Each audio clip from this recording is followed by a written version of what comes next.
Swayam Prabha. Digital India. Educated India.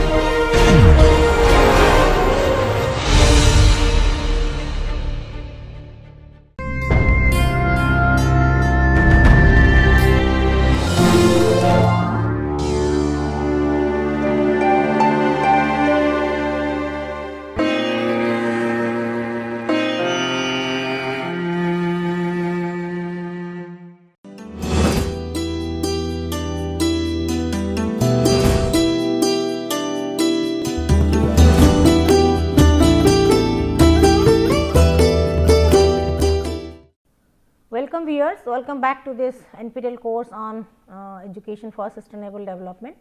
So, in the last class I think we are discussing about transformative learning and what should be the ESD, pedagogy of ESD for this transformative learning.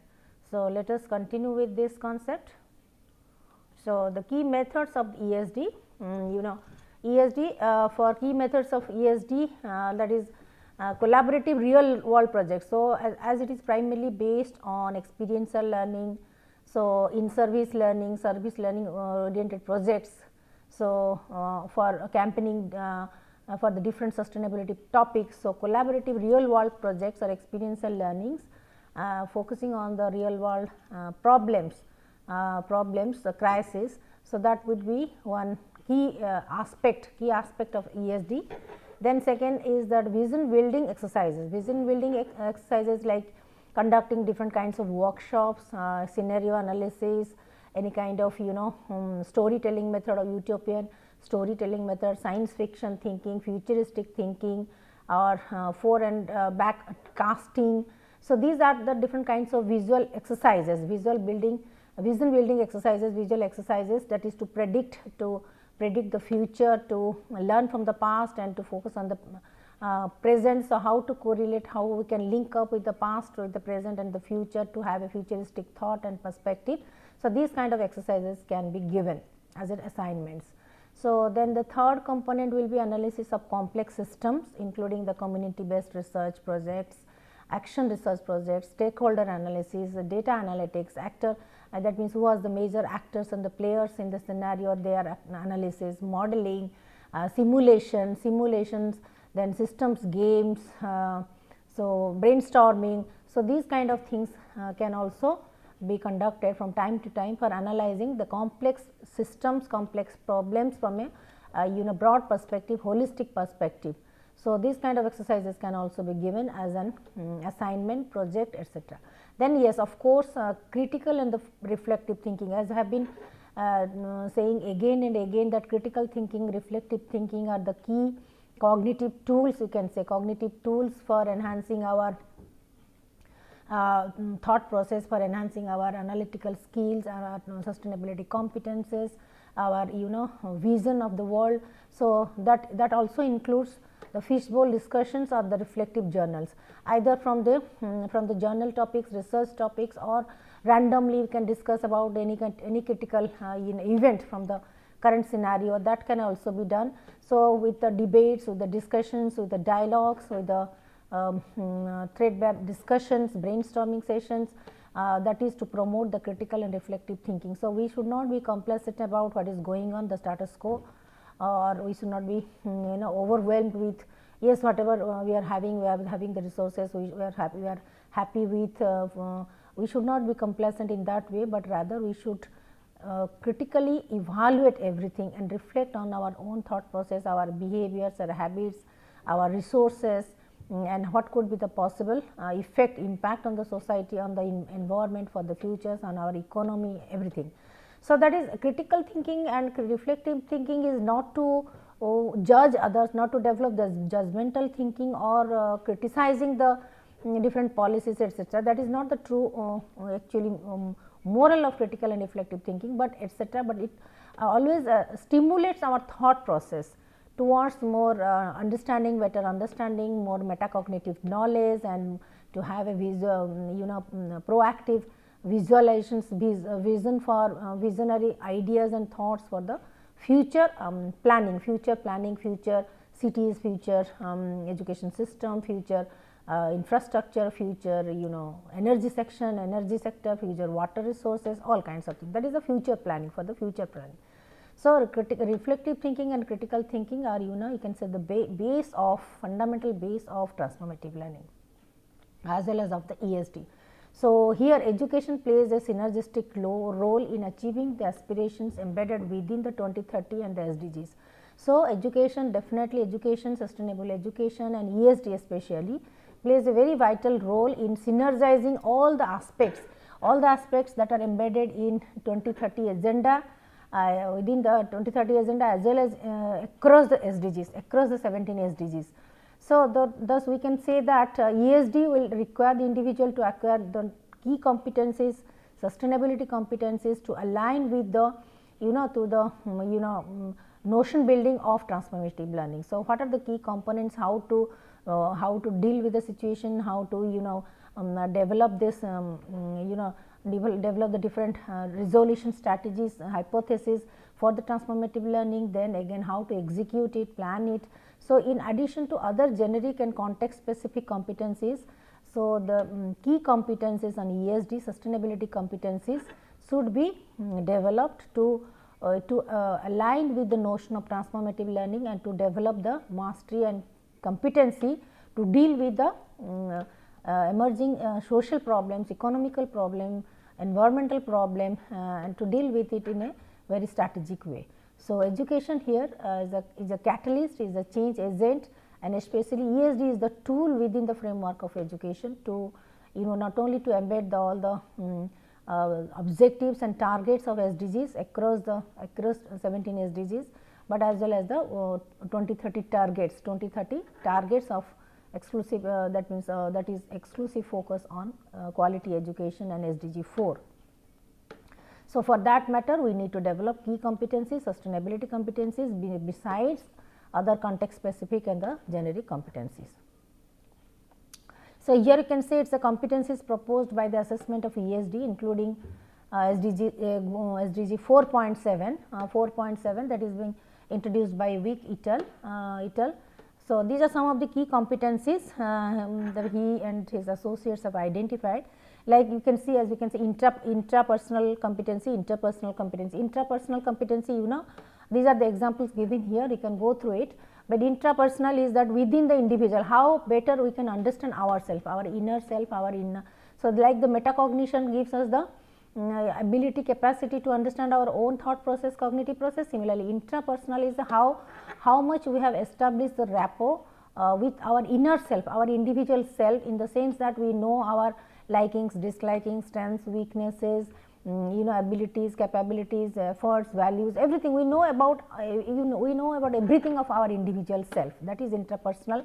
And again we are very much happy with, and we have established a good rapport, and we have the right kind of self identity, because we have already known ourselves, understood ourselves, and we have established a bonding, a relationship with our inner self. So, there is no gap of our real self and our ideal self, or our outer self or our inner self. Outer self in the sense the way we present ourselves in the society or to the outer world, that is our outer self. But the inner self, actually what within our individual, our own self, what we are actually, what are our characteristic strengths, our personality traits, our attributes, our attitudes, our values, our thoughts, our capabilities, our efficacy, all these things. So, intrapersonal relationship is that developing a right kind of self awareness, so that we can better understand ourselves.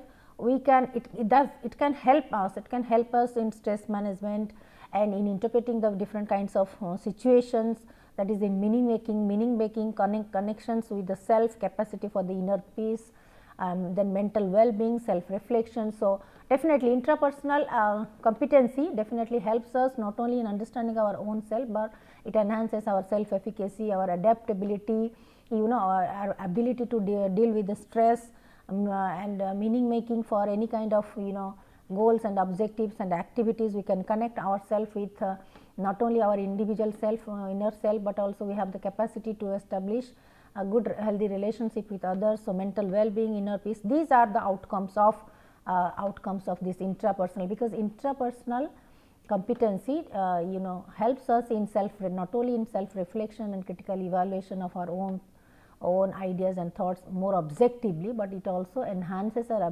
capabilities in terms of better self awareness, self efficacy, self competency, self esteem, all these things. Then comes your interpersonal. So, once we are good in intrapersonal, because we know ourselves better, why we are doing something, we have every justification and reason for what we are doing, what we are thinking, what we are behaving, acting and reacting. So, that intrapersonal competency, or you can say intrapersonal intelligence, it helps us in establishing a healthy interpersonal relations, that is between the individuals. Between the individuals relationship, there is interpersonal relationship. Like for example, communication skill, it enhances our communication skill. Interpersonal skills includes empathy, being empathetic towards others, compassion, leadership skills, teamwork, collaboration, cooperation and participation in social activities. All these things are the result of this interpersonal relationship, which is the outcome of also developed intrapersonal intelligence. Once we have established a link, a rapport with a bonding with our individual self, then we can definitely we can establish a relationship with others in the community, with other individuals in the community, because understanding our inner self will help us in understanding others' behavior, others' thoughts, others' likings and dislikings. So, then again that comes again both these two intrapersonal and interpersonal competency helps us in future thinking. Future thinking like visualizing looking at the present, critically evaluating the scenario and then having the assumptions and having the vision, the predictions about the future. So, future visioning, then the developing the scenarios, that is from our imagination, from our broad outlook, that we can imagine that that like other countries, like other developed countries, we should have this kind of facilities, so and so, etc. So, developing scenarios, backcasting, recognizing the heritage, intergenerational equity. So, not only the generational gap, but intergenerational equity, that means always we can focus on the positive aspects of resources, even if it appears in the outset, it appears to be very challenging, very risky, very complex, etc. But from looking within into the system and the context, etc., we can explore the resources. So, that is the futuristic thing, because having the visioning, that means with a positive mindset, so that we can also explore from the zero situation to we can also explore the positive outcomes in terms of exploring the resources, developing the capabilities, qualities, then training, through training, etc. We can also, and identifying, not only identifying our heritage also, but taking the advantage of traditional knowledge. Then we can also create, you can generate the resources, we can utilize those resources and mobilize those resources for future sustainability. Then systems thinking. Systems thinking, as we have already discussed, a holistic perspective. System thinking means working with the complex problems, having a holistic vision of the thing, promoting resilience. Definitely positive thinking, along with the positive thinking, we have to develop the resilience, that is the spirit to come back, to fight and come back to the normal situation, that is the promoting resilience, understanding the tipping point, key points and feedback loops, etc. So, how to get the learning experience, how to get the learning experiences or tips from the feedbacks, how to work on the feedback, how to utilize the feedback and what are the critical points. So, developing resilience, all these things, that is systemic thinking. Systems thinking is that having the holistic perspective to looking at the complex situations, the complex problems, to identify its loops and to resolve the issues, along with our enhancing the capability of optimism, positive thinking, resilience and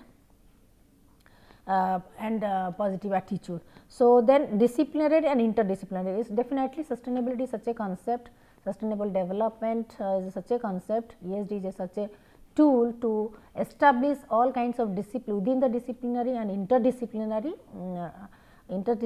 linkage in topics, interdisciplinary research, interdisciplinary implications. So, interdisciplinary things, that to understand the link between knowledge and the experience, critical thinking, discipline specific framing, interdisciplinary things, expressing multiple ways of knowing. Like for example, every discipline has its implications, but we can also, by developing this interdisciplinary thinking, we can relate to our domain knowledge with other domains, other subject domains knowledge base, and can establish a linkage, can establish an implications and can make it relevant for the social benefit. So, understanding not only our own knowledge, across the discipline, but learning from the experience, learning with the critical thinking, and in an expression of the multiple ways of knowing, and your creative ideas, innovative ideas and thoughts.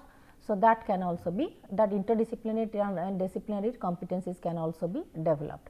Then comes your normative and the cultural definition. Normative cultural competency primarily is more of the universal learning about the universal values, ethical responsibilities, okay, developing a world view, perspective. So, awareness of the universal values, undertaking the justice, then having the cosmopolitan perception, transcultural undertaking, transcultural perspective, then the again awareness of the local context as well as the global trends. How can we establish a bonding, a cooperation between local and context, local requirements, local need of the people along with the global trend, global requirements. So, these are things. Then the strategic, competence is that planning, decision making, like after critical analysis and evaluation we can come to the conclusion, and we can rightly identify the cause and effect relationship, we can address the critical issues, then take the decision accordingly, planning, decision making, implementation of the policies, and addressing the challenges, organizational development, from the this experiential learning, the learning by doing, observation, then abstract conceptual formation, concept formation, then experimenting on these. So, this learning cycle from concrete experience to observations, reflective analysis to planning to action to learning by doing to hypothesis, all this learning cycle of the School's learning experiential learning models, that will help us in taking the strategic decision making, planning and strategic decision making. So, these are, we can say, the key competency areas within the framework of ASD, that is interpersonal, future thinking, that is having the vision of developing the future, developing the scenarios of the future, then recognizing the heritage and leveraging the cultural factors also. So, intergenerational equity, cultural factors, how to leverage it. Then systems thinking, having a holistic perspective, the disciplinary and interdisciplinary knowledge, translation of knowledge, implementation of this knowledge in terms of action and research. Then yes, normative, that is which are based on the universal laws, rules, etc., and the cultural perspective. So, both the normative and cultural competencies and the strategic competency to take the final decision making and planning and execution of the action plans. So, here now again the Han et al. And Barth et al., they have again exclusively given the suggestion for the intrapersonal competency. Just now that we have discussed now intrapersonal, but next within ourselves. Intrapersonal is that presencing, ability to stay present in our internal environment, at the same time engaging with our external. That means, how much do we understand ourselves, focus on simultaneously focusing on the external requirements and external external demand, or engaging ourselves in the external events. So, that is presencing. So, here we can also say that being mindfulness. Okay. So, that means, we can better understand our ourselves, to present ourselves, engage ourselves in the present current event, along with staying in touch with our internal environment. Okay. So, to establish a linkage between internal environment and external environment by engaging ourselves. Second is the ability to hold contradictory thoughts and feelings without having to resolve the contradictions. Like suppose in our life, very often we used to face contradictions. So, the paradoxes, different kinds of paradoxes. We have to, we should not be in a dilemma. We should not get disturbed. There should not be, we should not face any kind of dissonance, serious cognitive dissonance because of this contradictory thought. Because these are the you can say facts of life. We can say, we can take it that facts of life. We have to face sometimes. We have to face the different paradoxes of life. So, therefore, how can we hold the contradictory thoughts and feelings at the same time, and we can rationalize it, we can justify it, we can understand it, we can rationalize. So, without having the result to contradictions, there is how to live with these contradictions. We can say there are conflicts, there are dilemmas, there are contradictions in our thoughts, action, feelings, etc. So, which actually always are not in consonance with our mind or the thought process, but however, how we can learn to live with these contradictions. Okay. So, that is the ability to hold the contradictory thoughts and feelings without having to resolve the contradictions. So, knowledge of stress and how to know when you are stressed, how to understand ourselves, our mental health, what can help, how can we resolve our conflicts, how can we reduce our strain, our stress, how to avoid the burnout like being the workaholic or overstressed with work, or unable to maintain the work life balance or something because of this kind of work related or burden related some factors. How that means our teacher burnout, like teacher burnout means when they are over exhausted exhausted, when they are actually they are whatever they are able to do, that means they are doing it, that means they are doing it beyond their capacity, beyond their ability. So, that is called that causes the burnout or the stress, etc. So, but how to reduce that? With the strategic planning, mindfulness activities, regular exercise, meditation, deep breathing.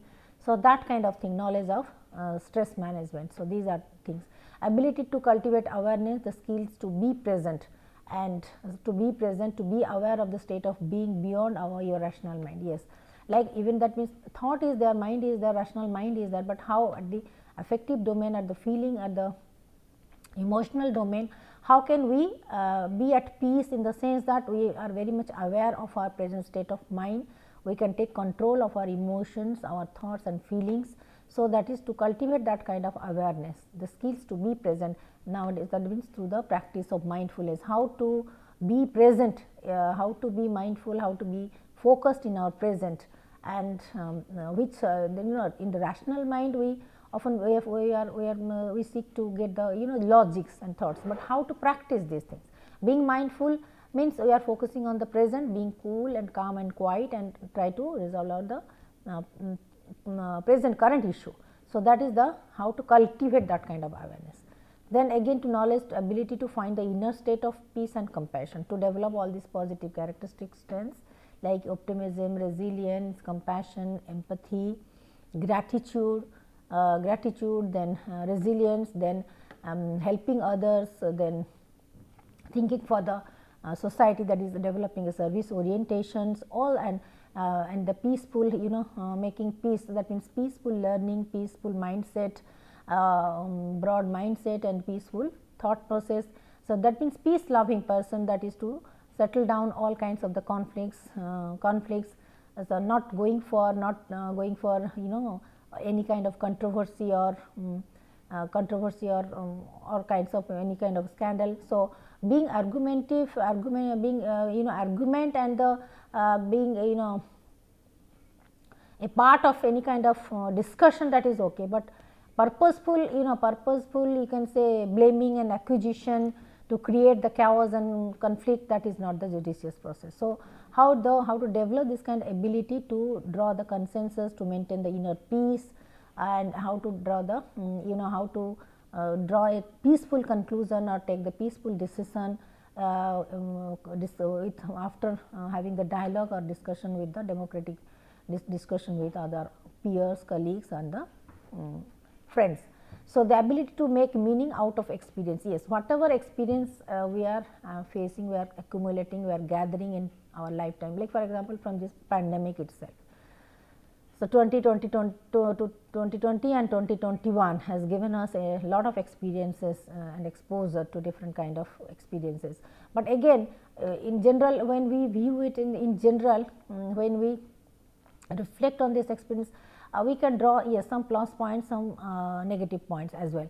So, but what is our overall view of our experiences? How do we value these 2 years experience of pandemic experience? We can say that yes, and number these are the weaknesses, these are the setbacks and so and so. But at the same time, when we reflect on these advantages, it's try to explore the positive aspects of the situation, like yes, these 2 years have been the learning experiences from which we could learn about engaging ourselves in a very more constructive way, even if when we are alone, even if at home we are staying alone, then enhancing our self sufficiency, and yes, enhancing our technological skills, competencies, engaging ourselves in different kinds of creative activities, and even within that individual space or the like when we are staying alone at home, how can we also establish the rapport, communication and contact with others, in engaging ourselves in doing something positive and constructive for not only for ourselves, for the society. So, these kind of things we have to explore it from our experiences, that what are the new things, learning opportunities and learning learning experiences that we have, learning inputs that we have gathered from our experience. Okay. Then the ability to experience and deepen the love and connection to yourself and other humans and non-human. Yes, of course, during this pandemic time, we have spent most of the time with ourself, individual self. So definitely it has given us an opportunity and enough time to self explore, to deeply contemplate on our likings, dislikings, setbacks, strengths, weaknesses, etc. When we analyze our experiences, when we analyze our individual thoughts, loneliness, home environment, all the challenges that we are facing, not that it has developed a kind of competency of self sufficiency that we can manage our own self, but at the same time how can we relate ourselves with others. We can also discharge our responsibility both in home front, both in academic front, in the business front, work front. So, and how to within that sphere of life, that phase of life, how can we also establish a healthy relationship, bonding and emotional attachment with other humans, with other friends, even in the non-human world also. How can we connect ourselves to other external world, both in the human and the non-human world. So, then these are some of the things. So, again using the competencies and assessment framework, again SDG 4.7, that is the ESD and global citizenship. So, these are also the these are also the highlighting points, like human rights. What do we mean by human rights?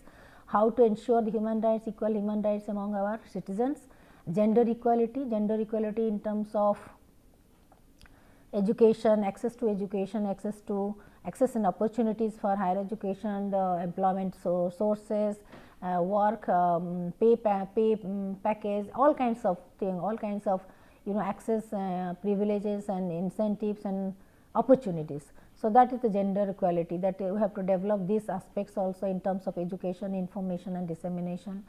Then promotion of the culture of peace and non-violence. Yes, any kind of complex critical issues or challenge, social conflict and dilemma, etc., that both individual dilemma as well as the social conflict, work related conflict, group conflict, everything can be settled down with a promotion by developing a culture of peace and non-violence. So, that kind of ethical values, standards and mindset and attitudes should be incorporated in the system, education system, and inculcated within the individual character. So, developing a culture of peace, everything can be settled down, whatever may be the difficulty level or complexity of the situation. So, through peaceful negotiation, peaceful discussion, peaceful engagement and non-violence should be the approach. So, through this how to promote these two things. Then again, yes, global citizenship, that is being Indian or being a resident of a particular state, etc. Even if we are we have to look into the local needs, local context, local priorities, etc., but at the same time fulfilling all our local needs, requirements and individual needs, etc. But how can we take the responsibility of being a global citizen, to behave responsibly, to take the responsibility of discharging discharging our service towards the planet Earth, towards the global world, in terms of economic growth, in terms of environment protection, or in terms of conserving our resources, in terms of establishing a healthy relationship with the human resource, that means with the networking. So, in all domains, social domain, economic domain and the ecological domain or environmental domain, how can we behave like a global citizen in taking the ownership and responsibility of taking care of all these three spheres, three bottom lines of our planet Earth, that is the global citizens. So, being the first of all you are a global citizen, that means the global citizen you must abide by that means universal truth, universal laws, values, ethics, morals and act accordingly, so that you should not damage, you not hurt any segment of the population or any particular community. So, then again appreciation of the cultural diversity, yes, cultural diversity is there, India is the best example. So, so we have already from the very beginning we have learned how to adopt into different cultural background diversity, along to live with the diversity. That is the benefit of our country and our culture. But again, when we are exposed to other countries and other culture also, so how to appreciate their cultural factors, how to appreciate their cultural diversity, how to understand their cultural nuances, and how these cultural differences also contribute towards the sustainable development, how it can be, like every culture has some specific characteristics and features, how to leverage it, to understand it better, and how to leverage it for the common development, for the community development, for the holistic development and sustainable development. So, appreciation of cultural diversity, understanding the cultural nuances and the feature and unique features, and to leverage it for the common development or holistic development of the planet or the sustainable development, common sustainable development.